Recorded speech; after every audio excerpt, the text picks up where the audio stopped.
Viva Voz, com Vera Magalhães.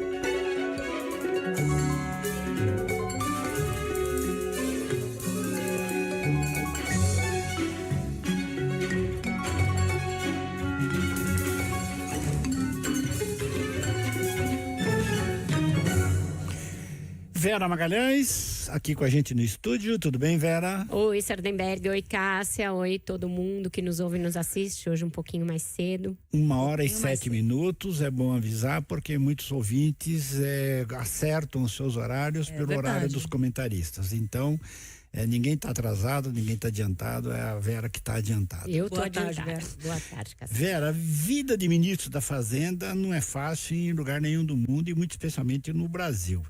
Agora, o Haddad tá bem entrutado, né? Bem entrutado, Sardenberg, por circunstâncias, no mais das vezes, alheias à vontade dele, e ele tentando dançar miudinho no meio dessa briga que se formou, uma briga generalizada entre os poderes, em que o executivo tentava ficar de fora e não conseguiu, acabou tragado para o meio da crise. E coincidiu ali por um alinhamento sombrio dos astros para o Haddad de ser a data final para o Lula decidir se vetava ou sancionava o projeto das desonerações das folhas de pagamento, exatamente no dia em que a treta estava mais disseminada, né? Com o Gilmar chamando o Rodrigo Pacheco do alto dos seus 2 metros de pigmeu moral, o Pacheco respondendo que o Senado não iria admitir ser intimidado. E foi bem nesse dia o Lula teve de fazer essa escolha, que é uma escolha que, de fato complexa para ele, mas que ele foi pressionado pelo próprio Haddad a vetar o projeto das desonerações. E hoje o Haddad tentou dar uma explicação que ele tente ficar bem com todo mundo. Não sei se ele vai conseguir, se ele vai ser bem sucedido. O que é a ginástica que ele está tentando fazer? Dizer que o governo sim vetou as desonerações por uma série de inconstitucionalidades que ele alega, mas que são controversas, porque o Senado e a Câmara atestaram que é constitucional a prorrogação das desonerações da folha de pagamento para os 17 setores que mais empregam na economia.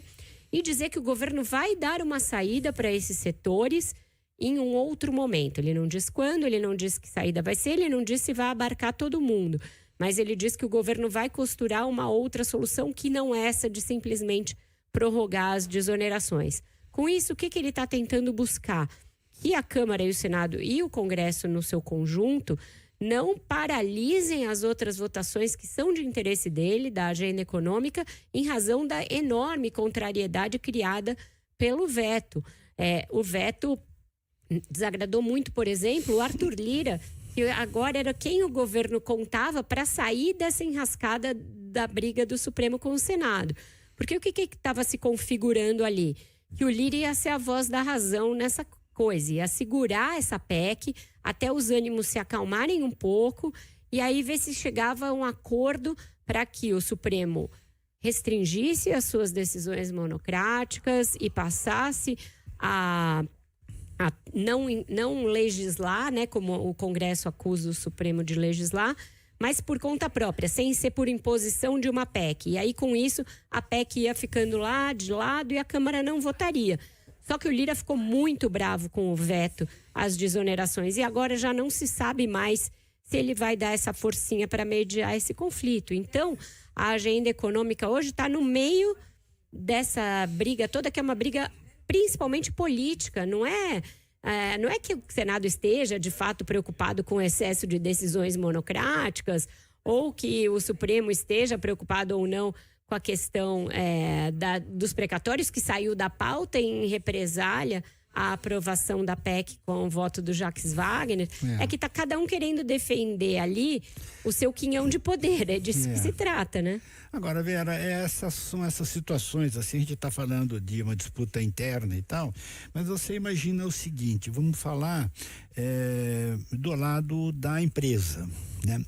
A empresa, nós estamos no final do ano e as empresas estão já em pleno processo de fechamento do orçamento para 2024, né? Tem que ter um planejamento para E aí você não sabe se vai pagar 20% sobre a folha ou vai pagar 4%. Quer dizer, isso é um tremendo de um problema e um descaso com a vida das empresas que é enorme. Então, o Haddad dizer assim, eu tenho uma solução e vou mostrar lá na frente. Quando, né? Nós estamos já no dia 24 de novembro. Essa medida, ela vale até 31 de dezembro. E ele mostraria essas medidas alternativas depois que o presidente voltasse da COP ainda. Né? Exato, tá muito lá longe, cria uma instabilidade tremenda. Ele conseguiu, além dessa tremenda instabilidade econômica e jurídica que joga para as empresas, incluir mais alguém na lista de problemas e crises, porque a Fiesp, a CNI, todas as entidades, inclusive as entidades de trabalhadores, conseguiu unir trabalhadores e empresários contra esse veto. Ele está muito ali na defensiva de saber que ele tem uma meta fiscal dificílima para cumprir e que ele precisa preservar tudo que ele tiver de receita possível. Só que o arranjo político disso está ficando cada vez mais insustentável e do ponto de vista da economia real ali, na ponta de trabalhadores e empresários, ele jogou uma dose de incerteza muito grande, como você bem disse, e que pode reverter em dificuldade de apoio, inclusive para o Lula. Então vai ficando um cenário muito intrincado ali de crises sucessivas em que o governo está mergulhado.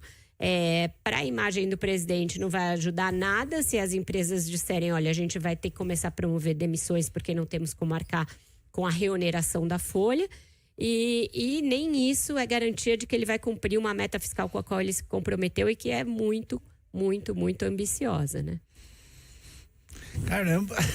Não é fácil. O xadrez dele é muito difícil. Ele estava com uma cara bastante abatida ali, tentando não brigar com ninguém, tentando ficar bem com o Supremo e ficar bem com o Congresso. Só que acho que ele não vai conseguir nenhuma coisa nem outra. O Supremo já tirou da pauta a coisa dos precatórios. E no Congresso, as medidas dele estão ali meio periclitantes. Fala para ele que a situação do futuro ministro da Economia da Argentina é pior. Eu acho que ele sempre vai ter esse consolo, né? Tem alguém pior que você. Vera Magalhães, muitíssimo obrigado, Vera. Até a semana. Até a semana, um ótimo jornal para vocês. Tchau, tchau, pessoal. Até Bom mais, fim de semana.